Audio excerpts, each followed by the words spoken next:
सबसे बड़ा भक्त कौन? एक बार फिर देवर्षि नारद के मन में यह अभिमान पैदा हो गया कि वे ही भगवान विष्णु के सबसे बड़े भक्त हैं। वे सोचने लगे, मैं रात दिन भगवान विष्णु का गुणगान करता हूँ, फिर इस संसार में मुझसे बड़ा भक्त और कौन हो सकता है? किंतु पता नहीं श्रीहरि मुझे ऐसा समझते हैं या नहीं। यह विचार कर नारद भगवान विष्णु के पास क्षीर सागर में पहुंचे और उन्हें प्रणाम किया। विष्णु जी बोले, आओ नारद, कहो कैसे आना हुआ? नारद बोले, भगवान मैं आपसे एक बात पूछने आया हूँ। भगवान विष्णु बोले, मैं तुम्हारे मन की बात जानता हूँ नारद, फिर भी तुम्हारे मुंह से सुनना चाहता हूँ। नारद ने कहा, हे देव, मैं जीवन भर आपका गुणगान करता रहा हूँ, पल पल हर क्षण मुझे बस आपका ही ध्यान रहता है। आप मुझे यह बताइए कि क्या मुझसे भी बड़ा आपका कोई अन्य भक्त है संसार में?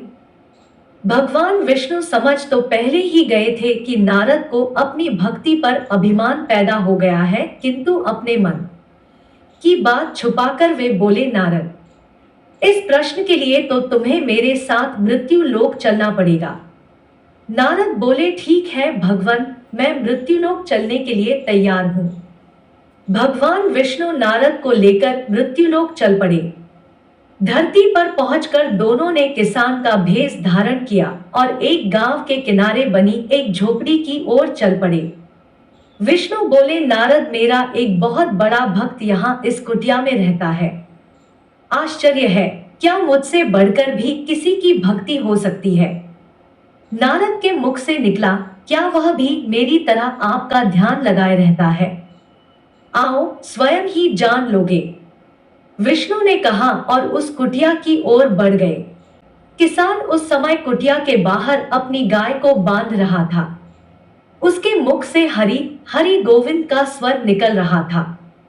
किसान भेषधारी विष्णु ने उसके निकट जाकर नारायण नारायण कहा तो किसान ने विनीत स्वर में पूछा, आप कहां से आए हैं भद्र? मेरे लिए कोई सेवा हो तो निसंकोच बताइए। किसान वेशधारी भगवान विष्णु ने कहा, हम नगर जा रहे हैं, पर अंधेरा घिरने लगा है। वन में जंगली पशुओं का डर है, इसलिए रात भर आश्रय चाहते हैं। किसान ने प्रसन्न भाव से कहा, मेरी कुटिया में आपका स्वागत है भद्र, और जो रखा सूखा घर में है आपके लिए हाजिर है। भगवान ने मुझे आप लोगों की सेवा करने का अवसर दिया है, बड़ी कृपा हुई उनकी।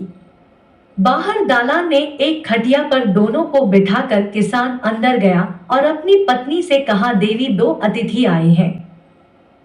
किसान की पत्नी उस समय अपने बच्चों को भोजन परोस रही थी। धीरे से आटे का बर्तन दिखती हुई बोली, घर में इतना सा ही आटा है और ये बच्चे और भोजन मांग रहे हैं। किसान बोला, कोई बात नहीं, हम अतिथियों को भरपेट भोजन कराएंगे।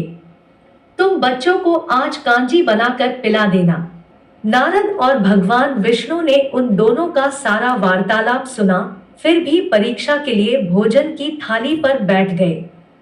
जब दोनों भरपेट भोजन कर चुके तो नारद सोचने लगे, यह सीधा साधा गृहस्थ भगवान का सबसे बड़ा भक्त कैसे हो सकता है।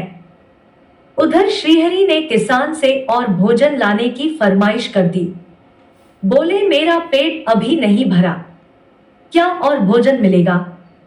किसान रसोई घर में गया और जाकर पत्नी से पूछा, कुछ और भोजन बचा है क्या? पत्नी बोली, बच्चों के लिए कांजी बनाई है, बस वही शेष है।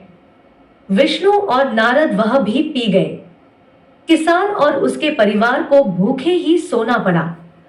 भूखे बच्चे माँ का आंचल थाम कर उठे, माँ नींद नहीं आ रही है, मुझे बड़े जोर की भूख लगी है। पिताजी ने उन अतिथियों को कांजी भी क्यों पिला दी? किसान ने बच्चे के सर पर हाथ फेरते हुए कहा, अतिथि को भोजन कराना स्वयं विष्णु भगवान को भोग लगाने के समान है बेटा। बाहर दालान में दोनों अतिथि अलग अलग बिस्तरों पर लेटे हुए थे। भगवान विष्णु ने कहा, तुमने सुना नारद, किसान और उसके परिवार को भोजन नहीं मिला, फिर भी वह मेरे गुण गा रहे हैं। यह तो कुछ भी नहीं है। मैंने तो कई कई दिनों तक भूखे रहकर आपका स्मरण किया है। अगले दिन सुबह उन्होंने देखा किसान भगवान विष्णु की मूर्ति के सामने कह रहा था, गोविंद हरि हरि, तुम सदा मेरे मन में बसे रहो, बस मुझे कुछ और नहीं चाहिए। फिर दोनों अतिथियों से बोला, हरि की बड़ी कृपा है, वही जग का रखवाला है, प्रभु की दया से रात को कोई कष्ट तो नहीं हुआ। जब तक आपका जी चाहे तब तक आप दोनों यहाँ रहे। मैं खेत पर जा रहा हूँ। किसान भेषधारी श्री हरि बोले, हम भी तुम्हारे साथ चलेंगे यदि तुम्हें कोई आपत्ति न हो तो। नारद और विष्णु भगवान किसान के साथ उसके खेत पर गए। किसान बोला, यही है अपना खेत, अब मैं अपना काम करूंगा। गोविंद हरि हरि। नारद बोले, तुम तो सत्पुरुष हो, भगवान के बड़े भक्त हो, हर घड़ी उनका नाम लेते रहते हो। किसान बोला, अरे कहाँ, काम से जब भी थोड़ा बहुत समय मिलता है तभी उनका नाम लेता हूँ। नारद ने पूछा, कब कब मिलता है समय? किसान बोला, सुबह उठता हूँ तब, रात को सोता हूँ तब, और दिन में जब भी काम से समय मिल जाए। ओ समझा, नारद के मुख से निकला। दोनों जब किसान से विदा लेकर चले तो नारद ने व्यंग्यात्मक स्वर में कहा, आपने सुना भगवान, वह सुबह शाम 2 बार ही आपका स्मरण करता है, जबकि मैं हर समय ध्यान करता हूँ, फिर भी आप उसे महान भक्त बताते हैं। नारद की बात सुनकर श्रीहरि चुप रहे, किंतु मन ही मन उन्होंने कहा, कारण भी जान जाओगे नारद।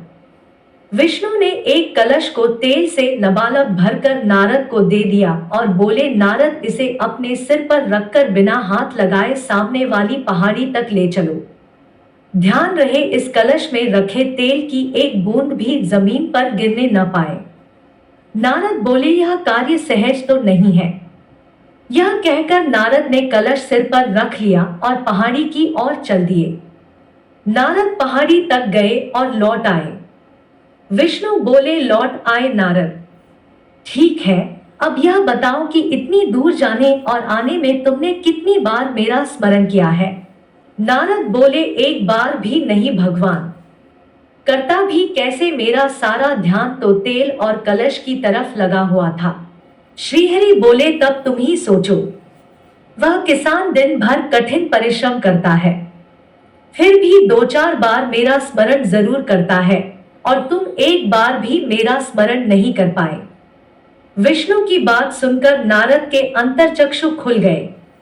वह श्रीहरि के चरणों में गिरकर बोले, मान गया प्रभु, जो संसार के झंझटों में रहकर भी आपका स्मरण करते हैं वे ही सबसे बड़े भक्त हैं।